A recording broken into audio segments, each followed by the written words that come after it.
Hello, our group is going to be doing a project on Sri-Lankan Americans. This group involves Angie Lopez, Alex Valles, Vanessa Gonzalez, Jack Ortiz, and Kirsten Perez. In this picture, we see the highest point, which is a tourist attraction. It's called Sigiriya, which is the highest point in Sri Lanka. This is a map of Sri Lanka. So it occupies about 25,332 square miles, which is equivalent to West Virginia, and its population is 8.8 million people. The background that it consists of is that in 1948 it gained independence. So this date happened specifically February 4th, 1948, when British granted Ceylon independence. And 1972, it was called Ceylon. What Ceylon means is teardrop of India. And so basically what had happened, it was like a new constitution that it changed its name from Ceylon to Sri Lanka. The Sinhala Only Act was in 1956, which only had official languages, which were English and Sinhalese. And the Tamils minority was 18% of the population. A little bit more about Sri Lanka is that it is known for spices such as cinnamon, cardamom, nutmeg, pepper, and cloves. And its flag is yellow with 2 panels. The smaller hoist is 2 vertical bands of green and orange, and the larger hoist is a dark red rectangle with a yellow lion holding a sword. In this picture, we see the Sri Lankans fishing for fish, which here you see that they're in the ocean, and it's clearly, it's evidence that the ocean is as clear so that they can go ahead and like hunt the fish, and it can be like easier for them to eat, as this was part of some of the foods that they would eat as well.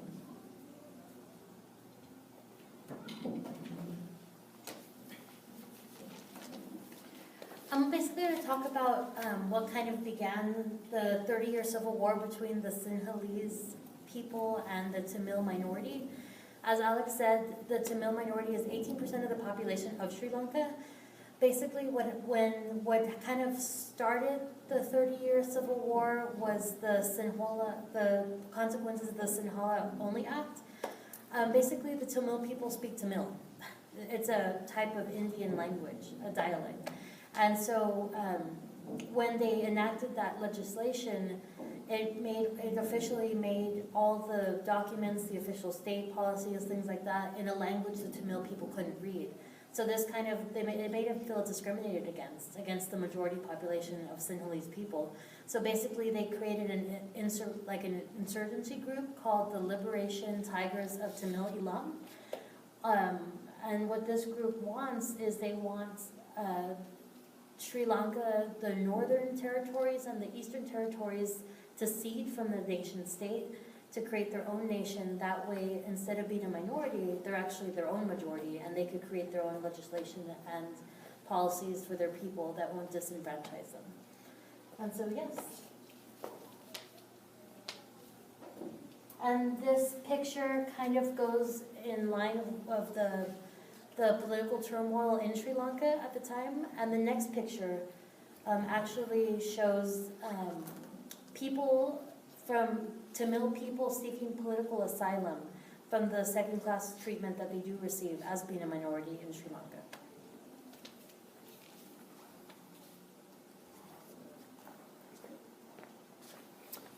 Hello, I want to talk to you about Sri Lankas in the U.S.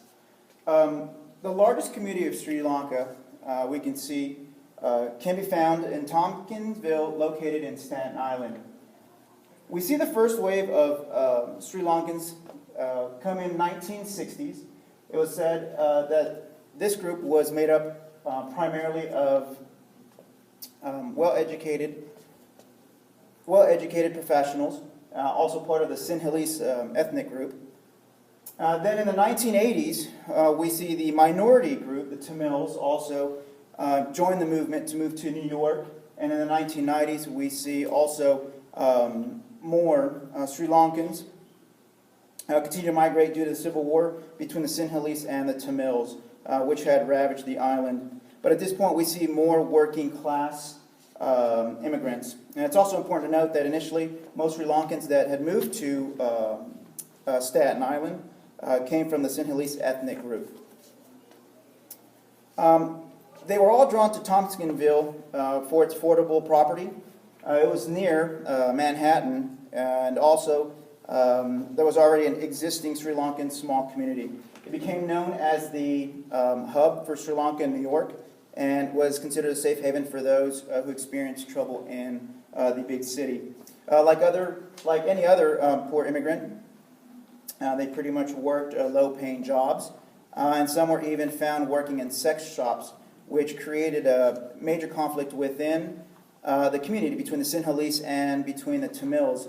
As a matter of fact, middle class and upper middle class isolated themselves from the poor Sinhalese working group, working in these sex shops simply because they did not approve.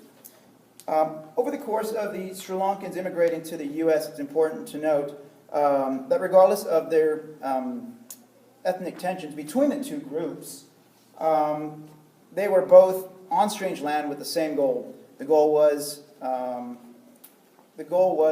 for surviving and hopefully prospering. As this one quote by Mohan, "We're in America to make money.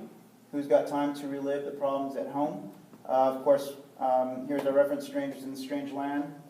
And one other important thing to note as well is racial politics in the U.S. Also forced the two groups to pretty much bind together. And here we see some Sri Lankan farmers also cultivating some tea leaves.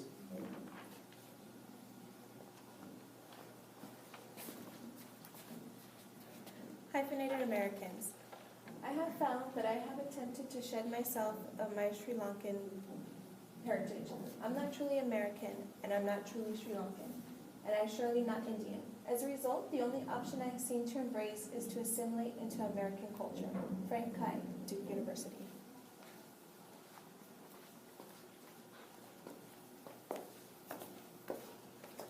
This is a picture of the Sri Lankans celebrating February 4th, 2015 every year. Their celebration of independence. They unite with other Sri Lankans to be able to stay in touch with their cultures.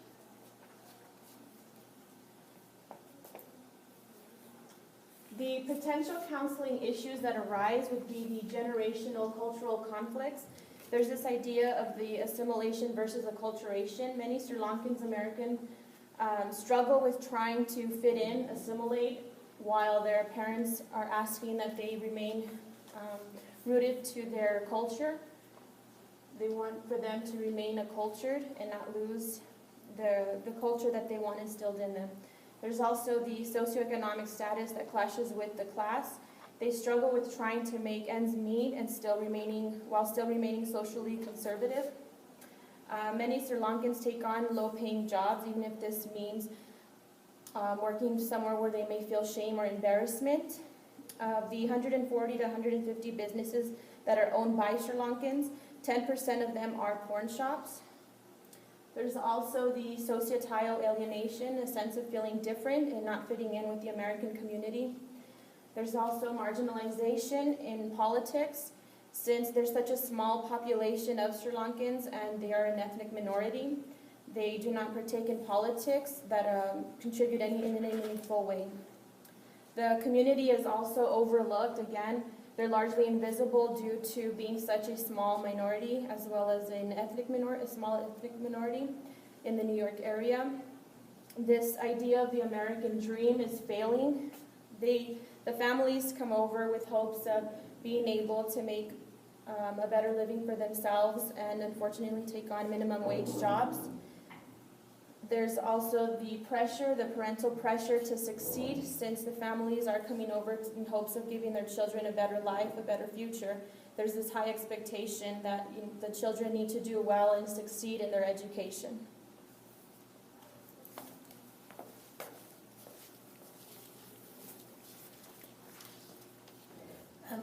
Like Vanessa stated, there is a failing of the American dream.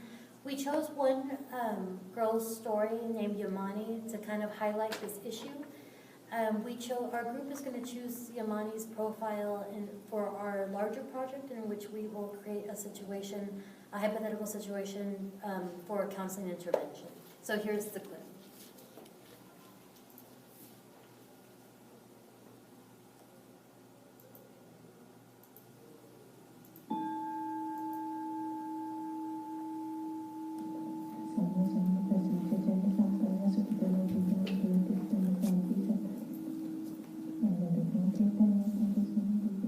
I'm Buddhist and I always say to him, please help me. I'm Yamani Vijay Setula. I'm 29 years old and I'm from Sri Lanka. It's in southern India and also a different independent country. Sri Lanka is a beautiful island. I have been here for 1 year. I came to US March 21st and I'm also permanent resident. I applied diversity visa lottery and I tried 3 times and I won 3rd time. I got a job. I'm working at Myers. I went up every day 350. Hello?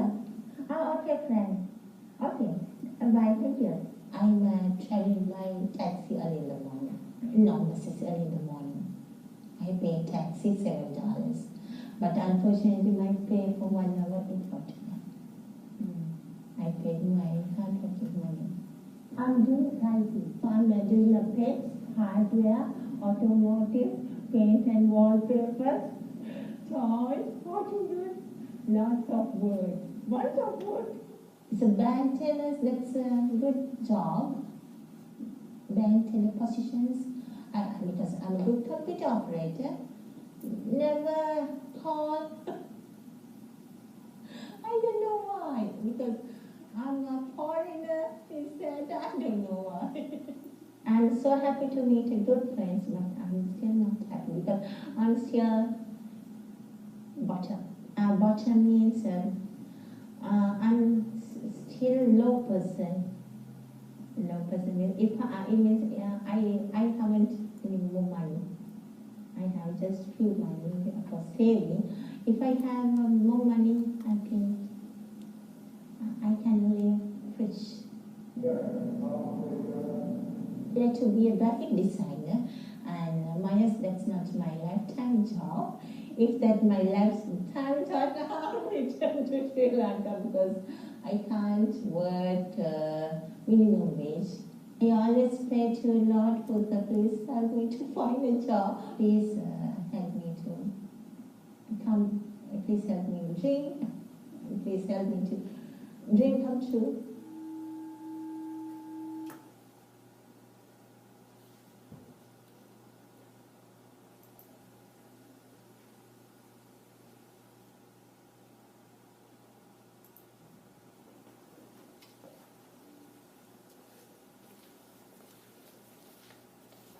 So, like the young girl in this film, I chose this picture because it kind of portrays the over idealized version of the American dream. Basically, you do have to be asleep you do have to be asleep because it kind of is like a dream. It's kind of elusive.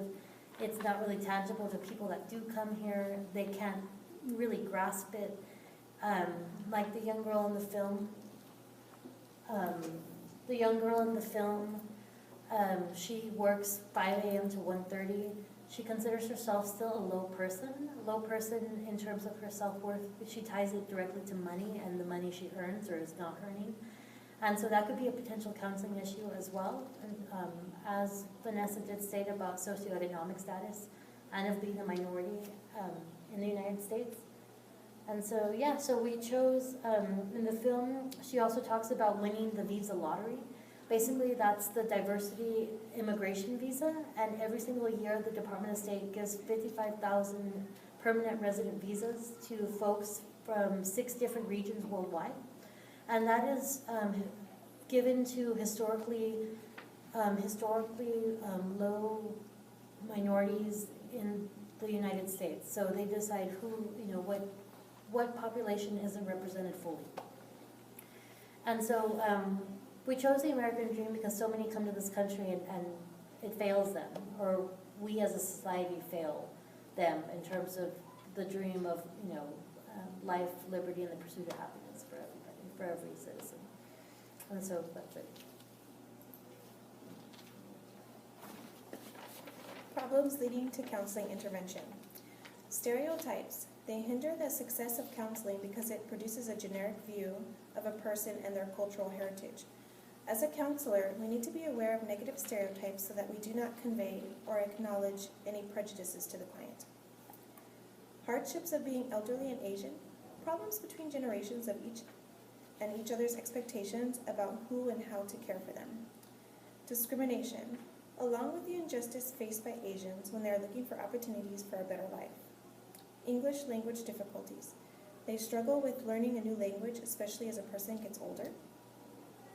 Lack of education, low income, unemployment, housing difficulties are issues that hinder the Asian communities. Not disclosure of personal information because they have a harder time trusting and opening up to counseling professionals. Plus, there's a stigma attached to mental health problems that will hinder them from seeking help. Developmental and psychosocial crisis. The Asian body structure is smaller framed compared to the American body type. The lack of records concerning ethnic classifications. They may not bring them over with them when they're coming to the United States. Major health concerns such as cancer for most Asians. In Sri Lanka, diabetes and heart disease are major health concerns. There are also cultural barriers that prevent them from seeking health screenings. The stuff Americans say to Sri Lankans. Sri Lanka, is that in Africa? Wait, you're Asian? Then how come you're so dark? Do you speak Sri Lankan? Are you Arabian? Do your parents even speak English? Are you even a citizen? How do you say your last name? And are you Islam?